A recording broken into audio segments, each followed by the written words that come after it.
If you've been following my channel, you already know Lucky has been my traveling companion for the last couple years. We've traveled across Canada and the United States together, lived in the van full time, and spent countless nights in campgrounds, rest stops, and boondocking locations. People often ask me what it's really like traveling with a cat.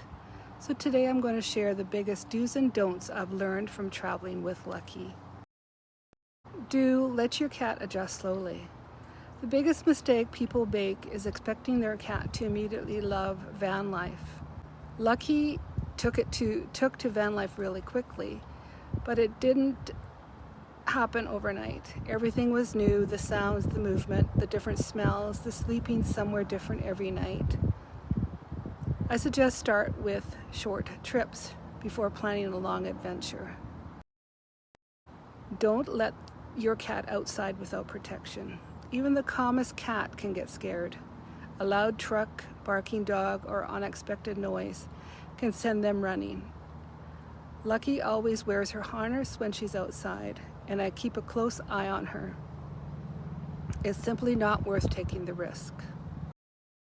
Do keep a routine. Cats love routines.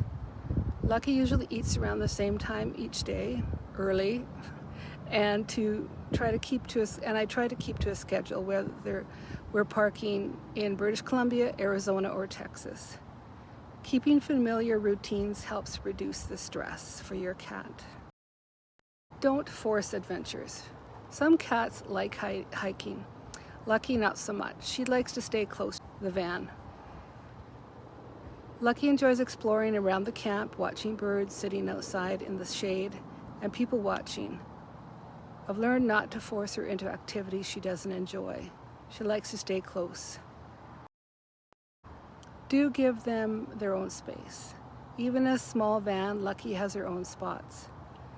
She has a bed that she sleeps on, places where she knows she can go and hide under the bed, for example, where she is safe and not going to be disturbed. Having a safe place makes a huge difference for them. Don't leave them in dangerous temperatures. This one is incredibly important.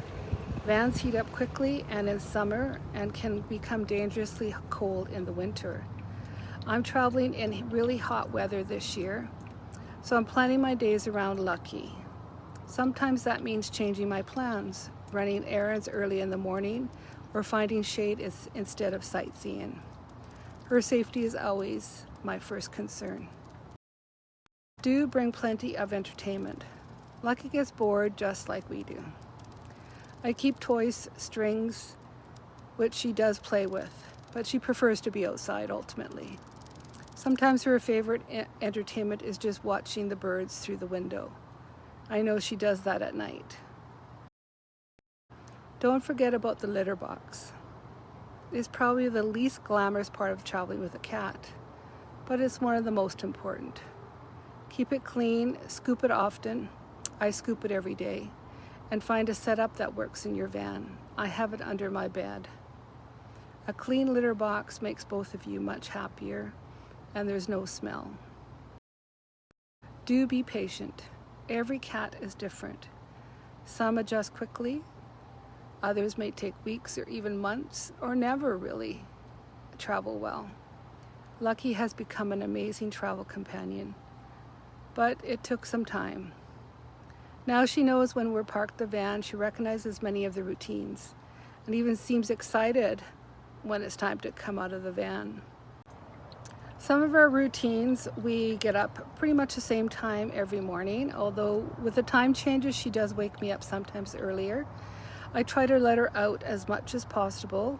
She doesn't always come out if there's people around or traffic, so I try to find a quiet area with nature around that she can enjoy. She has a spot where she sits when I'm driving, which is on the bench, and then when we're stopped, she'll often hide under the bed.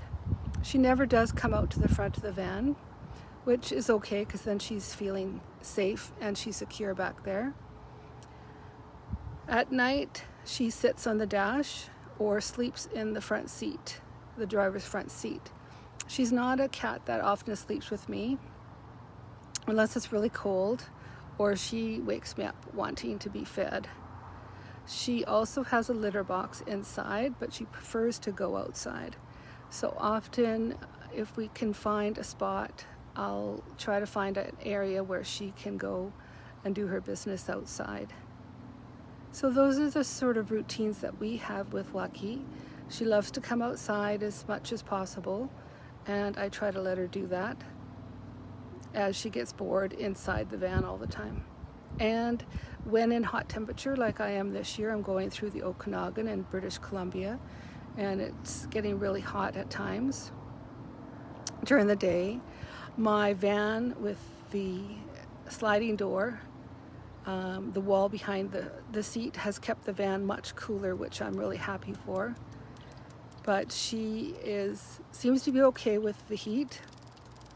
I just have to make sure it doesn't get too warm.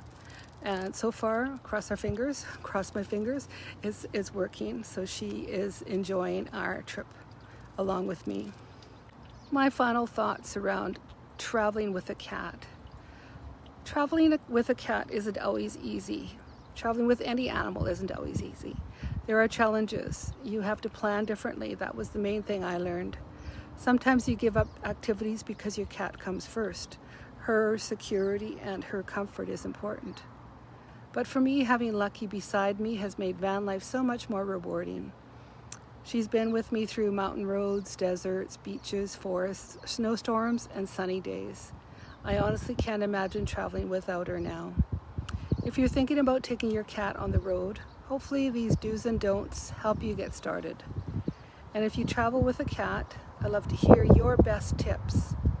Leave it in the comments below because we're always learning from each other. Thanks for watching, and I'll see you in the next adventure. Bye for now.